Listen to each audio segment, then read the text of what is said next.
Bienvenue dans cette nouvelle analyse. Aujourd'hui, on enfile nos gants de détective financier. J'aime bien l'image. Sur la scène du crime, on a un crash crypto, des milliards de dollars qui s'évaporent en quelques heures. Ça arrive tout le temps, mais on se demande rarement comment ça se passe mécaniquement. C'est vrai. Notre mission, donc, c'est de remonter la piste. On va partir de la chute spectaculaire du prix pour remonter jusqu'aux instruments financiers un peu obscurs qui servent d'armes du crime. C'est une excellente approche. Pour ça, on a épluché pas mal de choses, des articles, un papier de recherche assez costaud, des analyses techniques, et on va voir que derrière le chaos apparent, il y a une mécanique presque implacable. C'est tout à fait ça.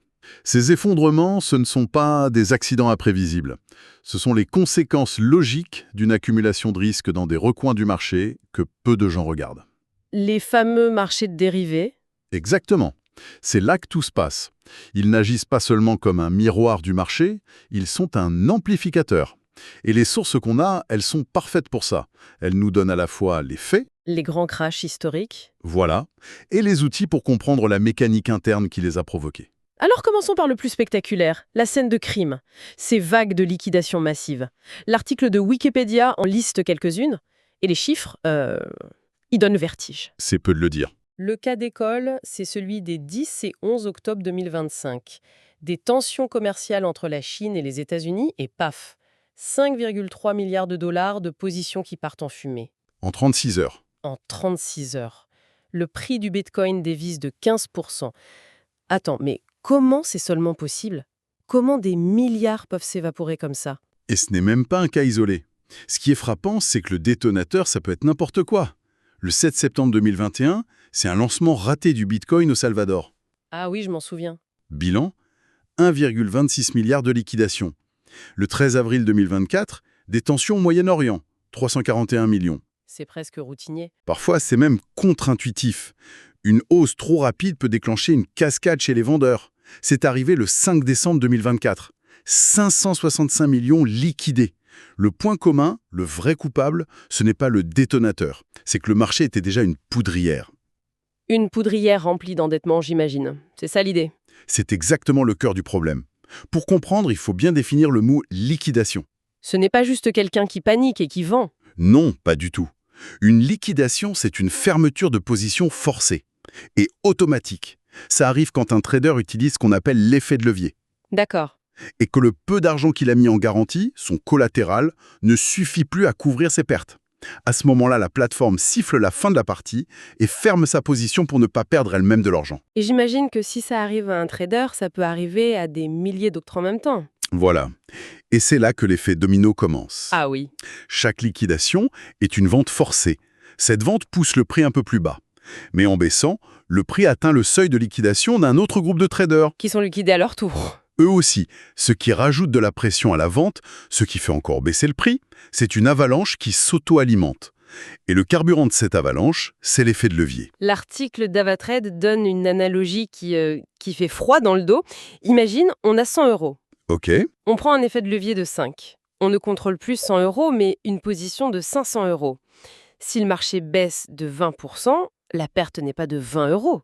non, bien sûr, C'est 20% de 500 euros, soit 100 euros. Toute la mise de départ, on est liquidé. L'argent a disparu. c'est terrifiant. C'est l'équivalent de conduire sur l'autoroute, sauf que la moindre erreur ne vous envoie pas dans le décor, elle fait s'évaporer votre voiture. C'est une bonne image. Une petite fluctuation de 5% du marché, avec un levier de 20x, et c'est la totalité du capital qui est anéanti.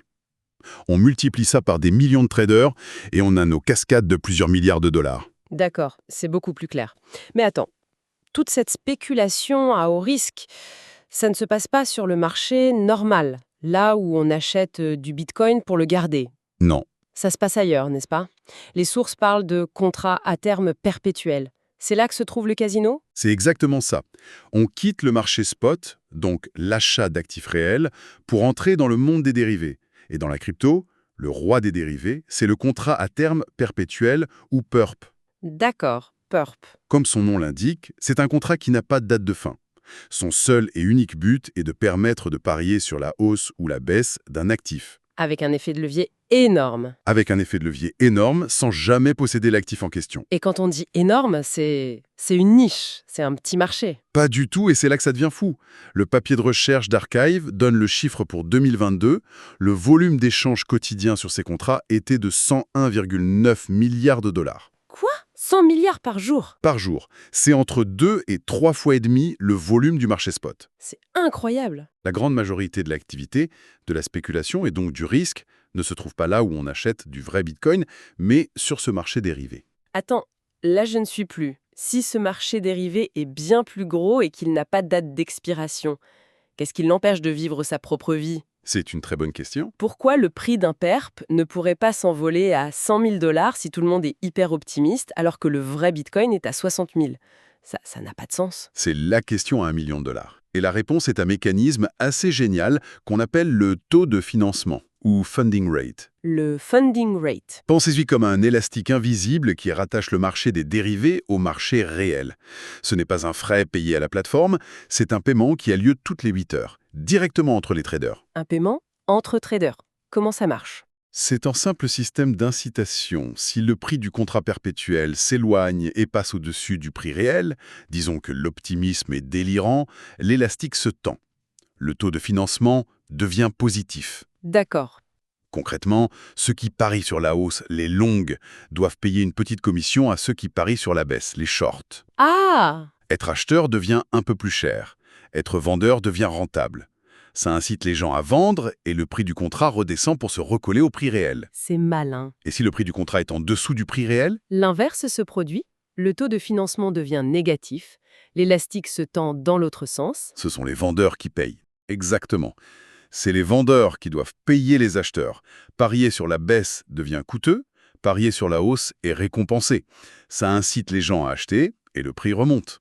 C'est ce métronome, toutes les 8 heures, qui force le gigantesque marché des dérivés à suivre le marché réel comme son ombre. C'est le gouvernail de tout le système. C'est ça. C'est absolument génial comme mécanisme. C'est un système décentralisé qui s'autorégule en permanence, juste par des incitations financières entre les traders. La plateforme n'a presque rien à faire. Tout à fait. D'accord. Donc on a une poudrière, l'effet de levier, qui se trouve dans une pièce spécifique, les contrats perpétuels. Est-ce qu'il y a un moyen de mesurer la quantité de poudre dans la pièce? Une sorte de baromètre du risque qui nous dirait quand ça devient dangereux? Oui, et c'est probablement l'indicateur le plus important à suivre sur ce marché. L'Open Interest, ou OI. L'open interest. Les sources de TradingView et Captain Trading le définissent très bien. Attention, ce n'est pas le volume des échanges. D'accord. Ce n'est pas la même chose. Non, c'est la valeur totale de tous les contrats qui sont ouverts à un instant T.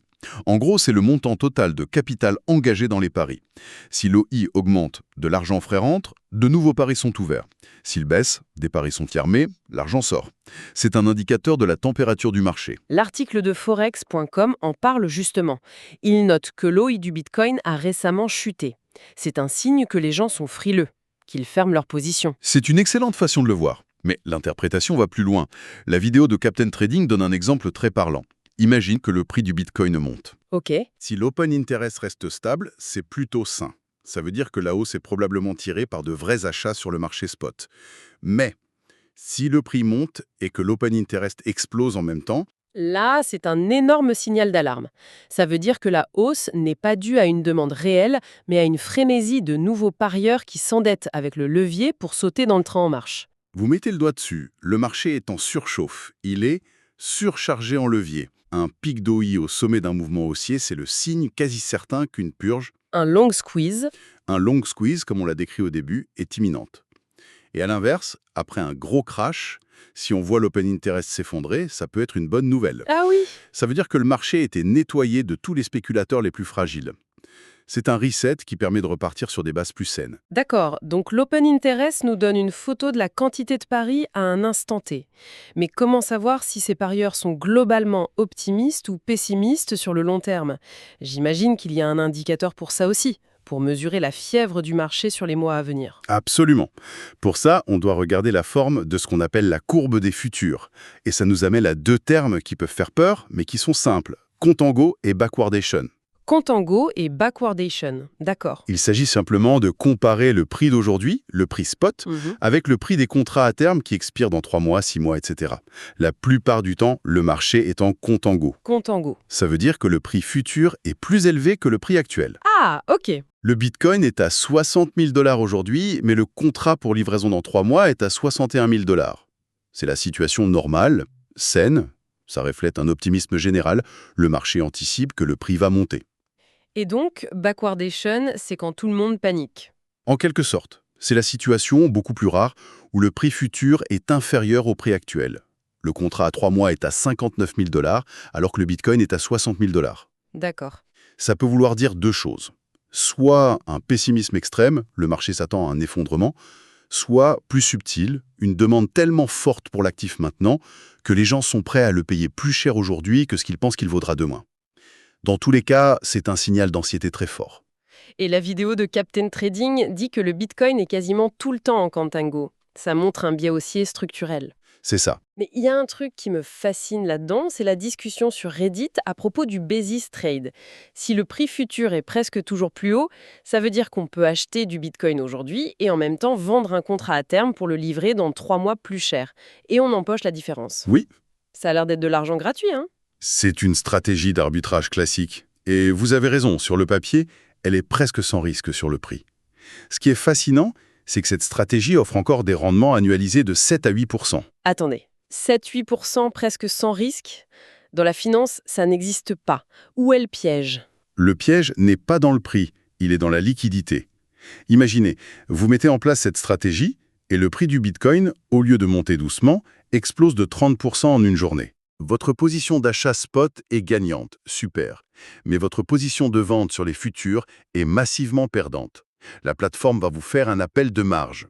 Elle va demander de rajouter de l'argent. Énormément d'argent, en quelques heures, pour couvrir cette perte latente. Si on ne l'a pas, elle liquide la position à perte. Le risque, c'est un rallye si violent que même les arbitragistes se font sortir. C'est un risque de cash, pas un risque de direction.